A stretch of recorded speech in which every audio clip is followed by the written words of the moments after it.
Self-preparation. Be ready for tomorrow by doing all that you can today, setting your goals. Set a goal that will make you stretch for what it will make of you to achieve it.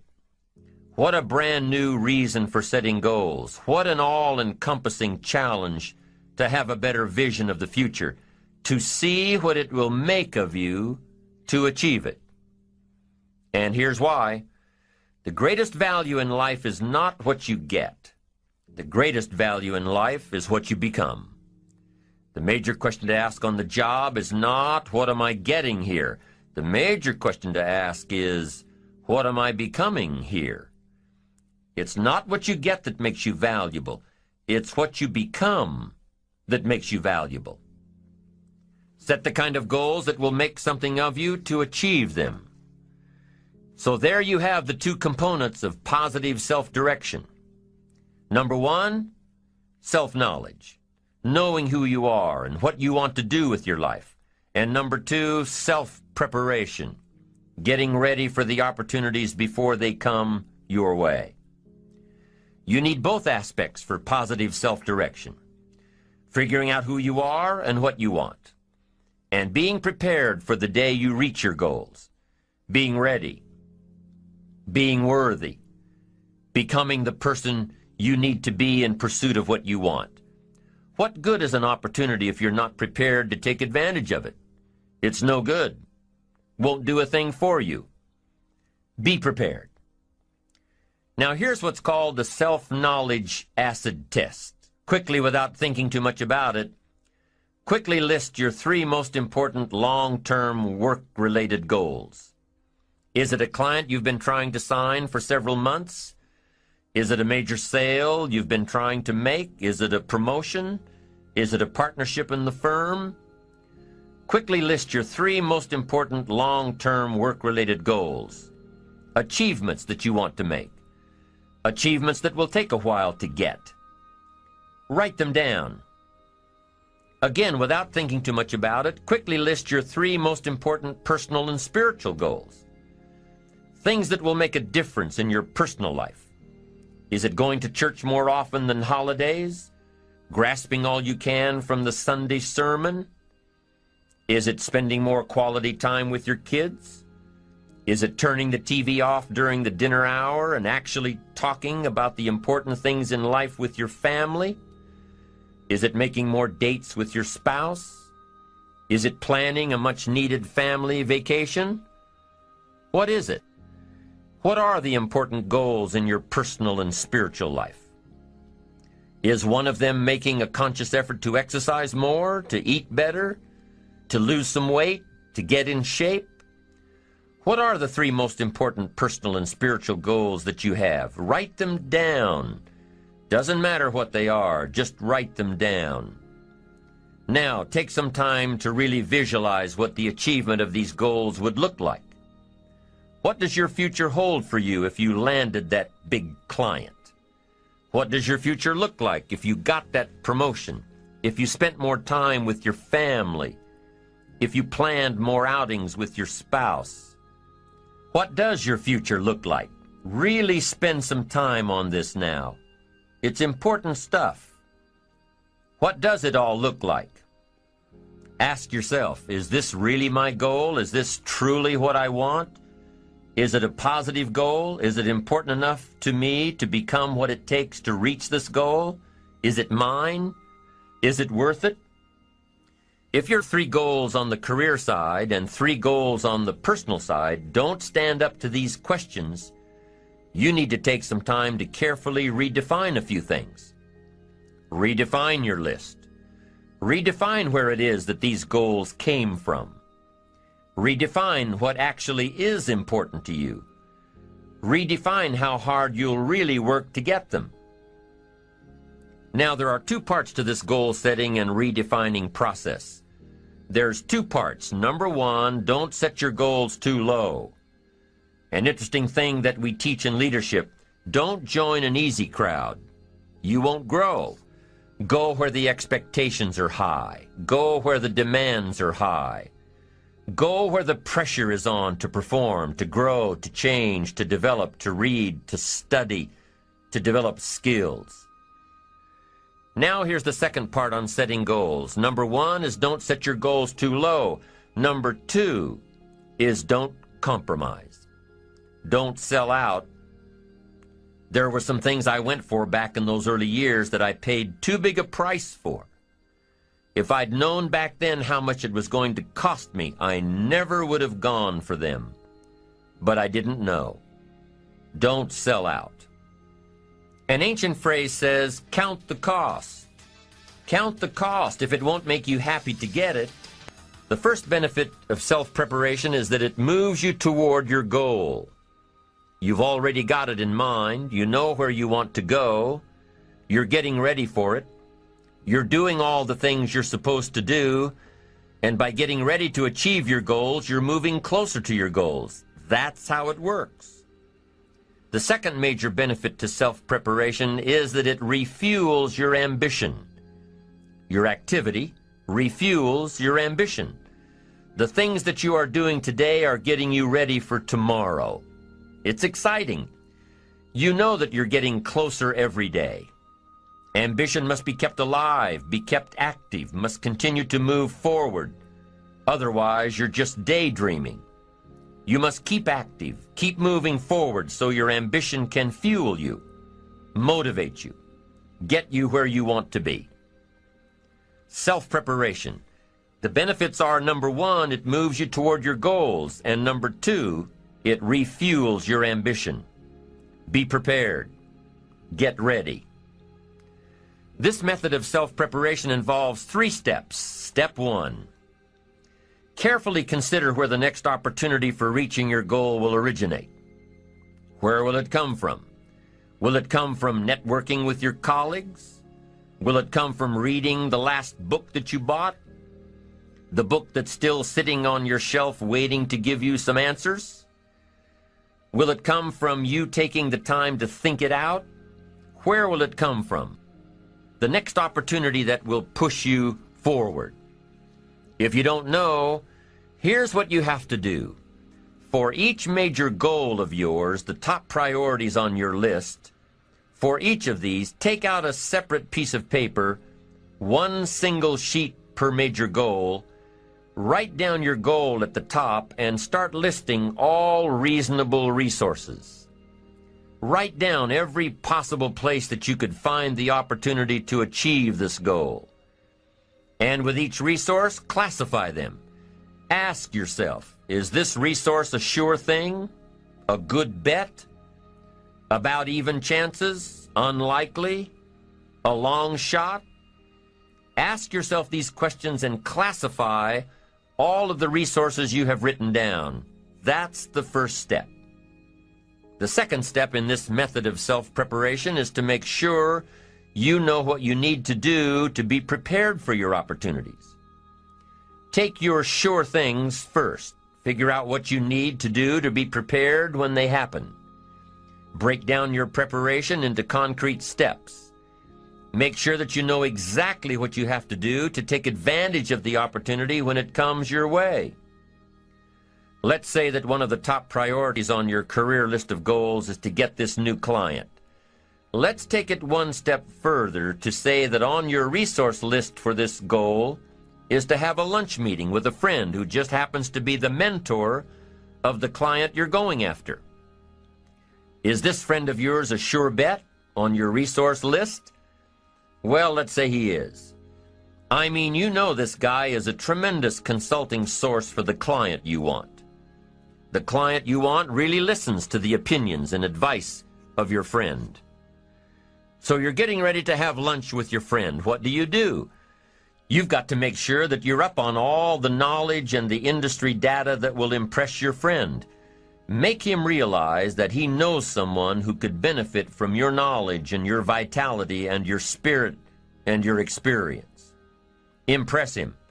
Impress him so much that he goes back to his friend, the client you're after, and tells this prospective client of yours that he needs to do business with you. Be prepared. Go through your entire list of goals and resources and classify them. Break each resource into concrete steps of preparation. Start by working on the sure bets first, and then move down the line. The long shots will come through every so often, but start with the resources that will serve you best now. Get ready for the opportunities before they come your way. Step 3 in the self-preparation method is to do all you can to make each opportunity more likely to happen. After you've determined what you have to do to get ready, to be prepared, after you've determined this, see what you can do to expedite the process. What can you do to increase the likelihood of this opportunity? Go over it and over it and over it. Use these 3 methods again and again as you assess where you are now and where you have to go next to keep moving toward the achievements that are most important to you. Step 1, consider your resources. Step 2, determine what you have to do to get ready. Step 3, expedite the opportunities. And by the way, this method of self-preparation works wherever you are in your journey, whether you're close to your goals or whether you're just starting your journey of self-direction. This method works. Have working knowledge to draw from. Continually work on yourself in preparation of where you want to be. Build a reservoir of thoughts and ideas and philosophies and experiences that are your own. Build, grow, change, get ready, be prepared. Be prepared for a life worth living. Now here are the 4 ifs that make life worthwhile. Number 1, life is worthwhile if you learn. Nothing worse than being stupid. Life is worthwhile if you learn. Learn from your personal experiences. Learn from other people's experiences. Second, life is worthwhile if you try. Now you've got to take what you've learned and see if you can try your hand at it. Someone says, well, you can't try, you have to do. No, you have to try. I put the bar up 2 feet and asked the kids who can jump 2 feet. I can, some say. I can't, some say. I don't know, some say. How are you going to know? You don't. You've just got to try. Just back off and run at it. How are you going to know if you don't try? Now, what if you knock the bar down? Does that mean you can't jump 2 feet? No. You have to what? Try it again. Of course, you have to try. Try it another way, but try. Try your hand at it. When the record book on you is finished, let it show your wins and your losses, but don't let the record book show that you didn't try. Next, life is worthwhile if you stay.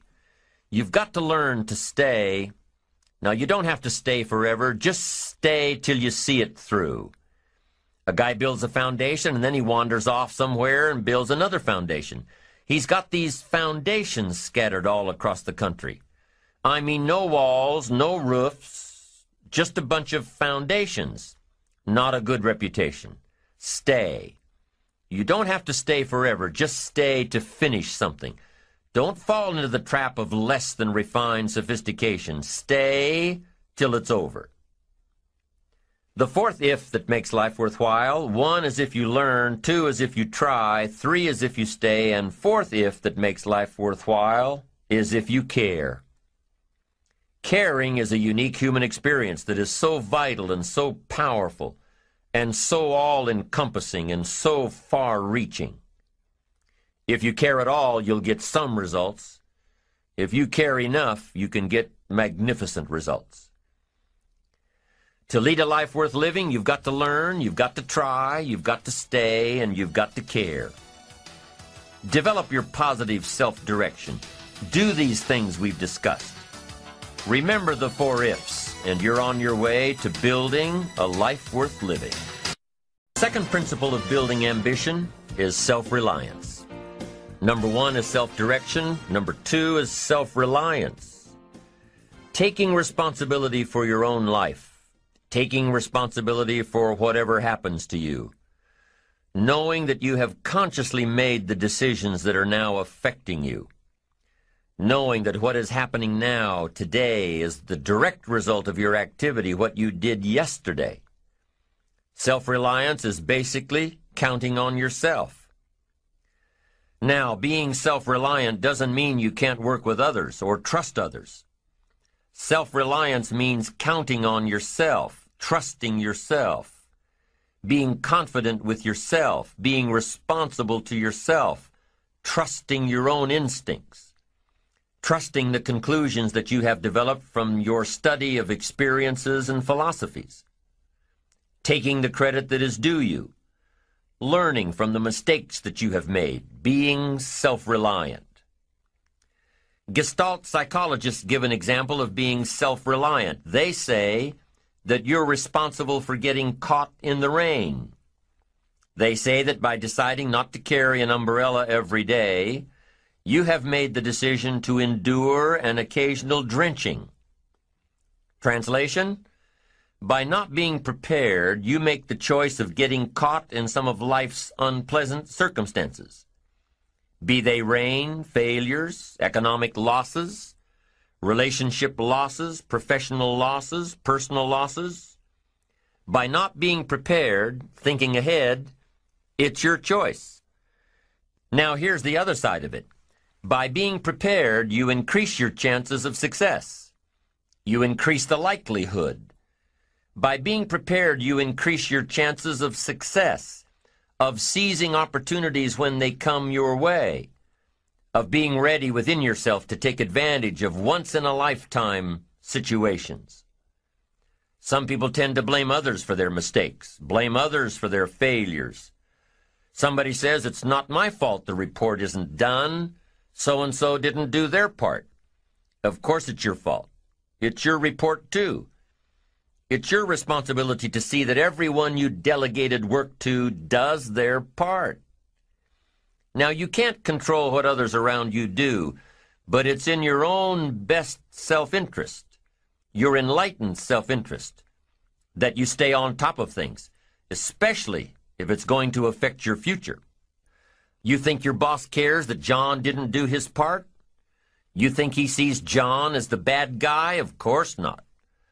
All he sees is that the report isn't done, bottom line. Be responsible for the things that affect you. You can make sure you're more responsible by checking in with those people who are working with you, the people who make up your team. You can be more responsible by saying, hey, John, how are you doing with your part? Do you need some help? Can we put somebody else in here to help you finish? Now, if John consistently doesn't handle his part, you've got to replace John. If he isn't doing his share, you've got to find somebody that will. Or what? It will negatively affect you. You can't wake up in the morning that the project is due hoping and wishing that John has done his part. No, you've got to be responsible because it's going to affect your career too. Now, my approach to my better future very early on in my career was to just go through the day with my fingers crossed. And I used to say something like, I sure hope things will change for the better. Then here's what I found out. They're not going to change. Somebody says, well then, how will my life ever change? Answer, when you change. When you change, when you get better, it'll get better. If you change, it'll all change. Don't put it on someone else. Hope that someone else will change it for you. Take responsibility for yourself. Take personal responsibility. You can't change the circumstances or the seasons or the wind, but you can change your reading habits. You can change whether or not you go for the skills, burn the midnight oil, turn yourself around, multiply your value by 2, 3, 5, 10. That you've got charge of. That you have control of. You don't have control of the constellations, but you've got control over whether or not you go to night school, take adult classes, learn some new skills. You have control over that. And if you don't, that's your fault. You've got to take personal responsibility. You've got to be self-reliant. You.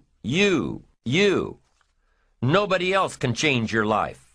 alter your ambitions, pave a golden road for you. But you can. It's up to you. Be responsible for yourself. Learn to reap the harvest without complaint. This is a sign of growing maturity. And here's where it comes from: taking full responsibility. Take full responsibility for everything you do. Be responsible to yourself. It's your crop. Whatever your paycheck is, take full responsibility. You say, well, it's my employer. No, it's not your employer. You can become twice as valuable, 3 times as valuable. Burn the midnight oil, learn some more skills, bring more value to the marketplace. I'm telling you, whatever your harvest is, take it without complaint. Take it without blaming others. Self-preparation leads to control over your life. We discussed this in the last session. Whenever you prepare correctly, taking all of the steps you're supposed to take, doing everything in your power to stay on track, whenever your preparations lead to success, achieving your goals, you reinforce the disciplines that got you there. Success leads to reinforcement of the proper disciplines. If what you're doing is working, keep doing it. If what you're doing isn't working, change it. When you are doing all that you can possibly do and are successful at reaching your expectations, keep doing it. Success is a reinforcement. Psychologists call this positive reinforcement. We all know about positive reinforcement. That's how we train our dogs. That's how we teach our kids. That's how the trainers at SeaWorld can get a killer whale to do tricks and follow commands and work side by side with humans by positive reinforcement. When you bring a brand new puppy home and try to teach him not to mess in the house, what do? You reward him for going outside or scratching at the door. When you're trying to get your toddler out of the diaper stage, what do? You reward her with special presents, make her feel special for learning something new. When you're trying to get your older kids to crack the books and study, what do? You reward them when they get good grades. You teach them that the skills they are developing now will have great positive effects on their lives later. But you reward them now. This is positive reinforcement. Learning that there are rewards for doing something good, something worthwhile, something of value. The greater the value, the greater the reward.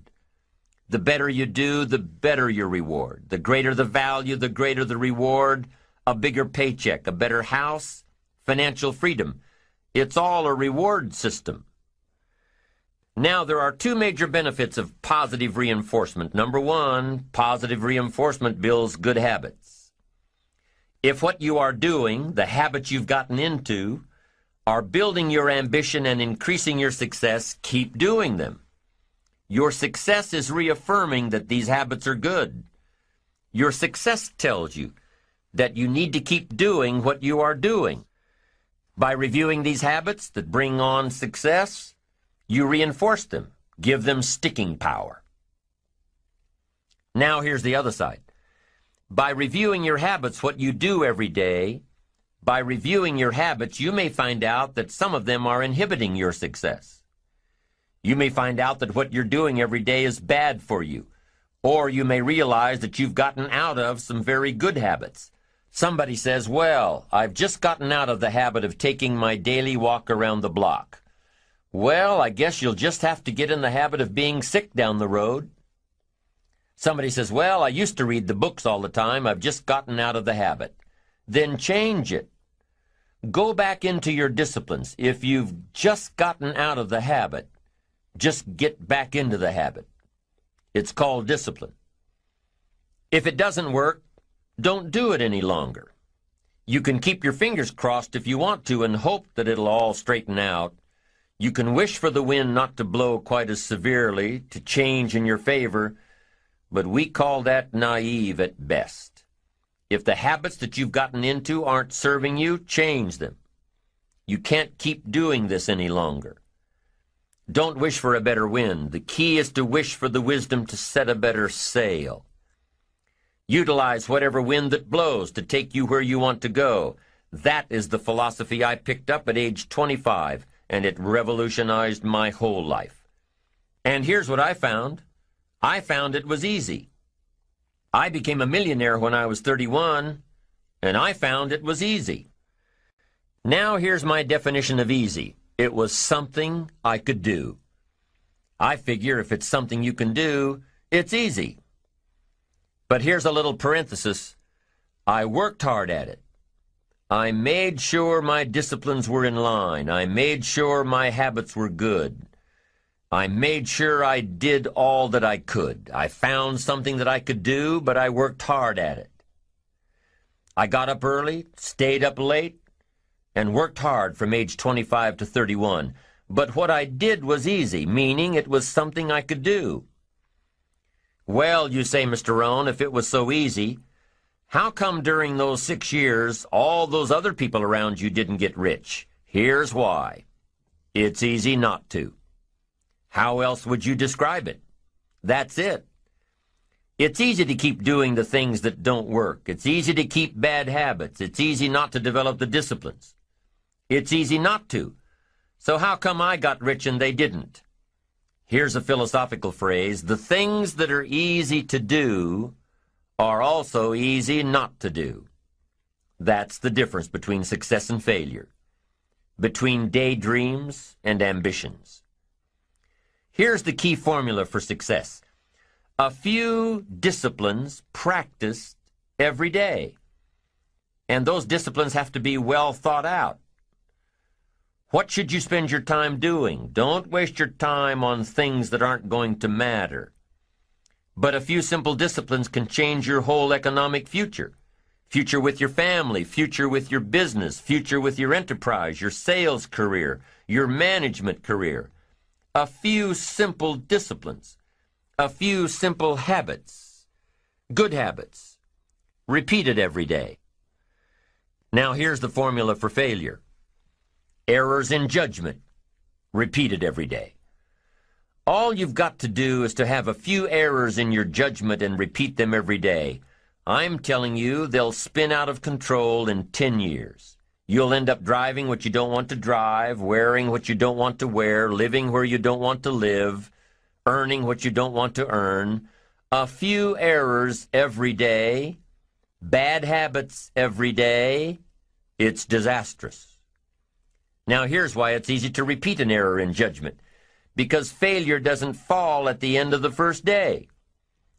Bad habits don't show their horrible results at the end of the first day, or the first week, or the first month. It's easy to get faked out.